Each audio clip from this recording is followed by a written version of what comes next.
point, or in terms of getting guys integrated? You know what, Joe? That's one of those questions. Not quite sure what to ask. So I'm gonna ask something. Got to start off with something. Yeah, got to start somewhere. See where it goes after this. Yeah, there's really no way to answer that. We are where we're supposed to be. It's October. We've had Saturday was we counted that as a practice day. Obviously, that was our 20th practice. Sunday was a recovery day. We watched a lot of film focused on 2 or 3 areas.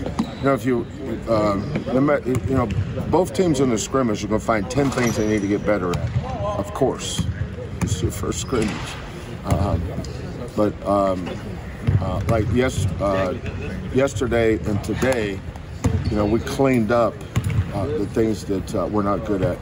Now, freshmen, if you focus just on your freshmen, they're going to make a ton of mistakes. But I don't care about those as long as they're playing hard. We did probably more good things in the scrimmage Saturday than things that concern me. The things that concern me, we foul too much. Of course we do. I don't call fouls in September and October. So we're going to foul a bunch. Is that a concern? No, not everything's a concern. There's some things because God made us as human beings. No matter what we do, we're not going to correct those mistakes. Like the guys that are bad shooters, they're going to die bad shooters. They're going to be bad shooters the rest of their life. So the key for them is don't shoot it. Go rebound it, set a screen, get on the flyer for loose ball. Everybody's on our team has a role. But we clean up things and we just kind of move our train along. Tomorrow's one of those mandatory days off, and so we'll come back and get right back into what we need to work on Thursday and Friday, scrimmage Saturday. Then once that's over, we'll get into next week, because the most important thing is to be ready on November 7th. The scrimmage parts from first scrimmage to second scrimmage, does each one, do you go in, how do I put this, what you want to work on, but does it change based on from that first one? The first one is the first time you're going up against somebody different other than yourself. The second one, do you go in with sort of a different, vision of what you want? Yeah. One of the things you have to look is our team's going to look different as soon as, let's say, Terrence or Emmanuel go on the floor. It's going to look different. We're not the same team. If you put Terrence in for Marcus, you're down here. That's just the way it is. Somebody that don't know whether they're pitching or catch, they say, well, you know what? It seems like when Marcus went out, we weren't as good as when Terrence went in. It's a pretty good observation. Or J1's our best rebounder. I don't know what happened. When J1 went out, we stopped rebounding. We were trying. Other teams rebounding too. So a lot of it is just bringing our freshmen up slowly but surely. And usually by Christmas, they've got a hang of what you're doing. But that hasn't changed over the last 35 years. Kelvin, Cron.com is on you. Now don't screw this up. Remember, if you ask a question that I'm gonna just stare at you for 2 seconds, that means you bombed your audition. A challenge, with the freshmen, just how key are these next 2 months or so, just in terms of making sure? That's a decent question. Not the greatest ever, but passable. There we go. Critical because they're going to play. We're not. This team. The biggest difference in this team and last year's team is we had Tajay Moore and Tremont Mark and Kyler Edwards coming off the bench this time last year. This year we got Emmanuel and Terrence. That's why last year's team's so far ahead of this year's team. Not because they're better, because they're more experienced. And experience matters in October and November. So, but again, Christmas has always, to me, been kind of a demarcation point in your season because it takes them a while to understand. I looked down at the other coach. I said, time out. Because they didn't understand how to run the out-of-bounds plays. Older guys, they can show you the out-of-bounds plays. That's why. Well, why didn't the out of bounds plays work today? Because the freshmen were in the game. You know, they don't know how to run it.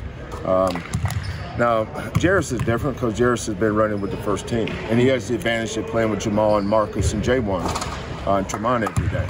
Those guys don't have that advantage. So their level of development is not the same as theirs. But this is not the first freshman group I've had, believe it or not. So we're pretty good at bringing them along. Kelvin, what I was going to say, kind of along those lines when it comes to freshmen and the scrimmages, how important is it, especially for freshmen, since that's really kind of like the first taste of going up against that college level competition that isn't their own teammates, and how can they like grow from that experience? Well, you just answered your own question by experiencing it. Yeah, but just like in terms of the specifics of like the scrimmage, like is it something that they need to get exposed to, and that's why that's this ain't no science project now, Andy. It's simple. You know, you said that experience. Well, the only way they're gonna get that experience is to experience it by playing. You know, and every time out there, they'll be self-taught in some ways.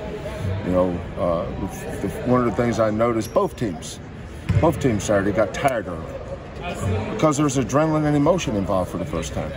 There's no adrenaline and emotion involved at the start of practice here. You know, there was some, you know, I'm sure question marks in the players' minds because now, instead of Jamal going against Malik for the 20th straight practice, he's going against that guy.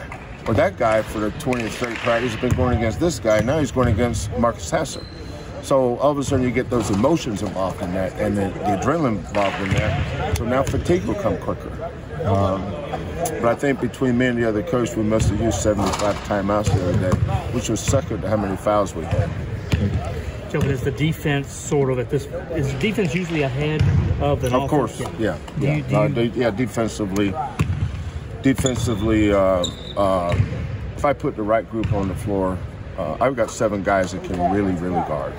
And we're a good defensive team. Now, when you take one of them out and put Terrence or JVA a little bit, although JVA is getting better, Emmanuel, the defense is not as good.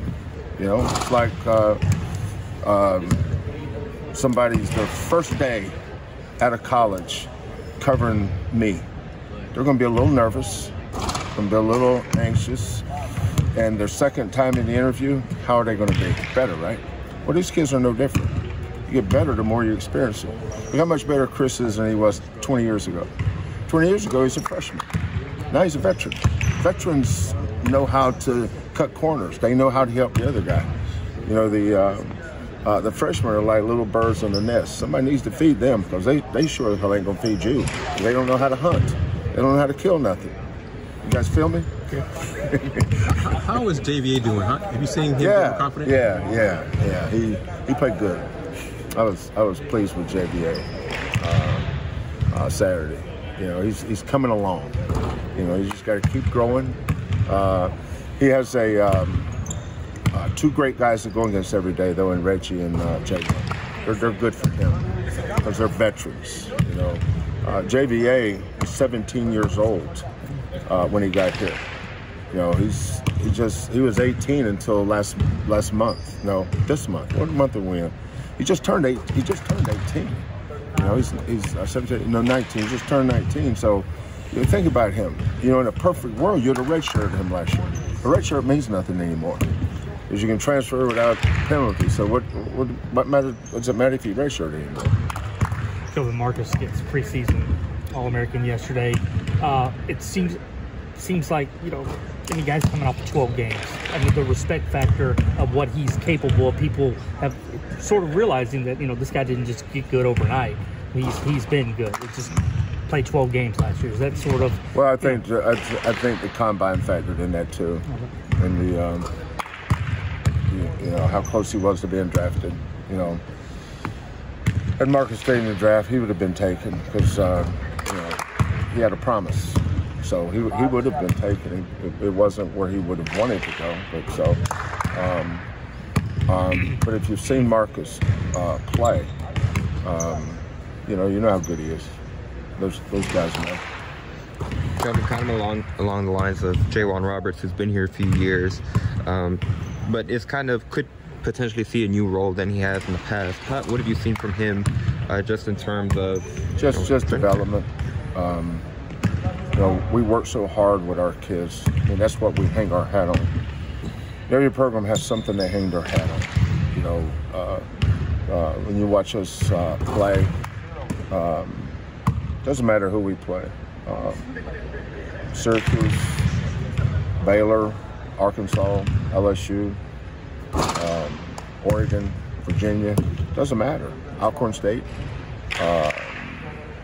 Mississippi Valley State, they're all the same to me. Some people get more excited about some games than others, but I don't. And I mean that sincerely. Every game to me is exactly the same. What people say, good or bad, is exactly the same. But you're going to be known for something. And if you watch us play, you can see what we work on just by watching us play, what we emphasize, which is why we win at the level we win at. But you're not going to win because you're a great offensive team, because offense has a lot of bad nights. Think about Villanova. Everybody talks about Villanova shot 28% against us. And they won because we went 1 for 20 from the three-point line. But that was a great defense playing against a great defense.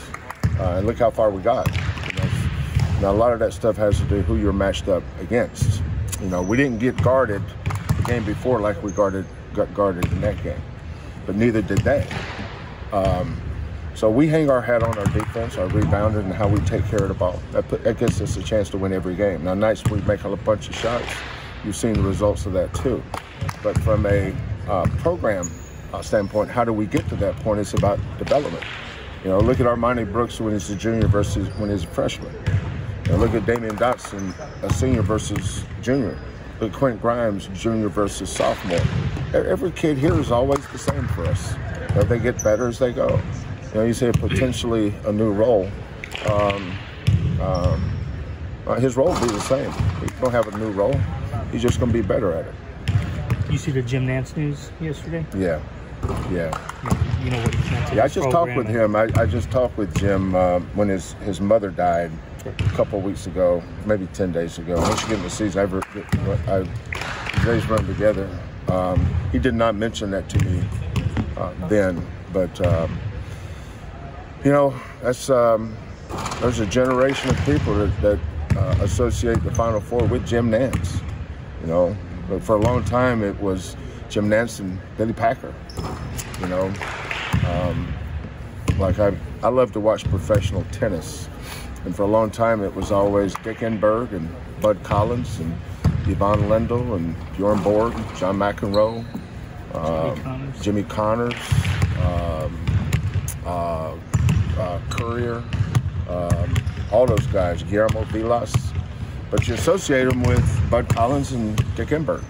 They seem to be doing all college basketball in a lot of ways. Jim Nantz, and I think this is a testament to his greatness that he's also the face of the Masters. He's the face of, for some people, CBS football, but also in March Madness and NCAA tournament. I've been to 2 of those, and one of the great things is, I remember when we were in Atlanta getting ready to play in the Final Four, and Billy Packer and Jim came to my hotel.